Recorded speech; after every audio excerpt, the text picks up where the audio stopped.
Reading changes the way we think. Reading changes the actual patterns of thought that we use to interpret the world around us. Years after reading Donna Tartt's The Goldfinch, there's one character, Theo Decker, I still can't quite get out of my head, and I think the reason has something to do with what reading does to the mind. What's really cool about reading is that you're not just some spectator observing things from the outside.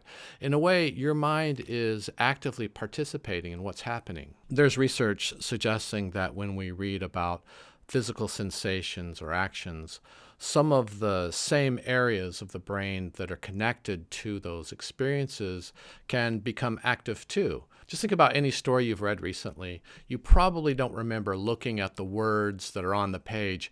Instead, you remember the imagined experiences that those words created. And I think something similar happens when we read about people. For hours on end, you get to see kind of the logic behind the choices that the characters make.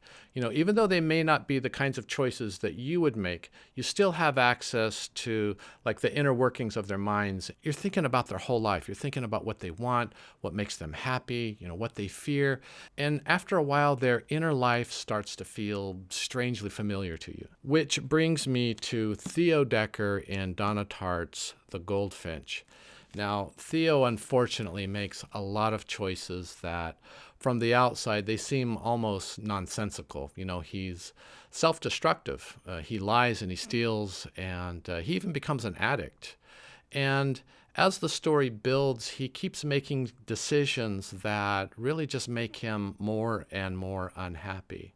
So from the outside, it's easy to look at him and think, why would somebody do this?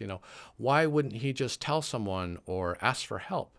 It's like he's trying to ruin his life on purpose. But once you're inside of the story, once you're inside of his mind, you realize that there's a lot of guilt and trauma behind all of the really terrible and unfortunate choices that he makes. But even when those choices are destructive, in some way you can understand there's a kind of emotional logic to it all. And that, I think, is the clearest example of how reading can actually change your thinking.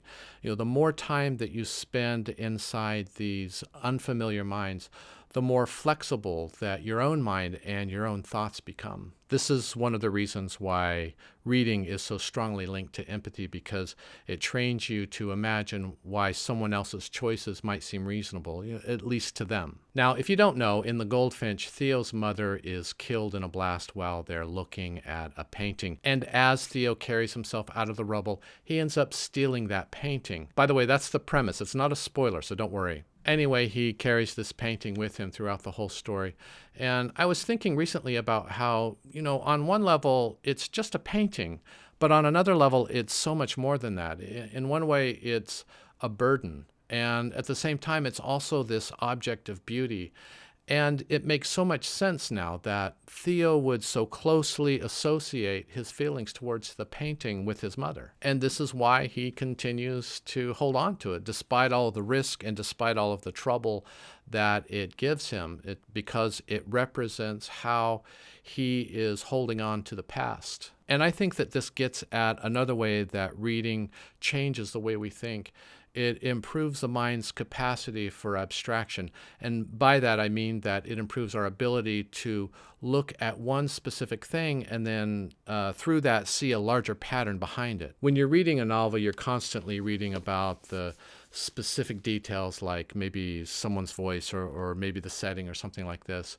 And you're always just trying to understand, what does it mean on a larger level? So you start with something concrete like a painting, and then your mind begins to connect it in a more universal sense.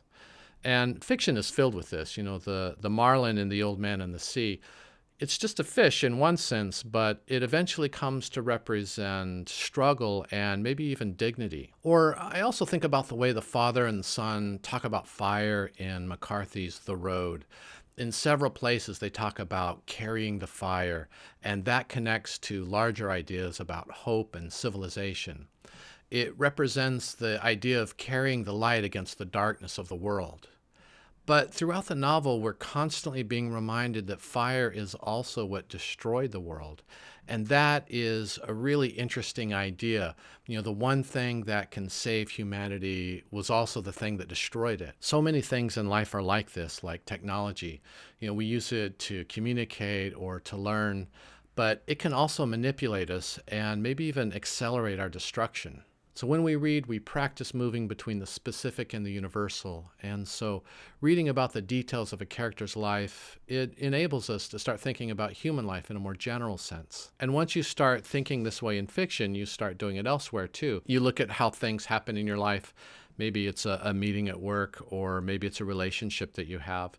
And you begin to think about what larger pattern it belongs to. Sometimes I think about the very simple things that I do with my family, just making dinner, chopping vegetables, getting my daughters to set the table. On one level, you could think of this as just the mundane sort of family routine that might otherwise go unnoticed, or maybe even completely forgotten. But on another level, to me, it's a larger pattern of care and family and just making fond memories with the people that matter the most. And maybe it would be otherwise forgotten. Sometimes I think that maybe I wouldn't even think about these things if reading wasn't a big part of my life. And I guess that right there, that awareness, it's yet another way that reading changes our thinking. All of the stories that we read, they're really just mirrors. And the more we read, the more we're able to see ourselves in them. And maybe that's why a character like Theo Decker has stayed in my mind for all these years. His life, all the things he did, it's not valuable to me in the sense that it's just some bullet list of information that I'm trying to learn or memorize. Theo Decker has stayed with me because through him, I'm able to see something important about being a human being.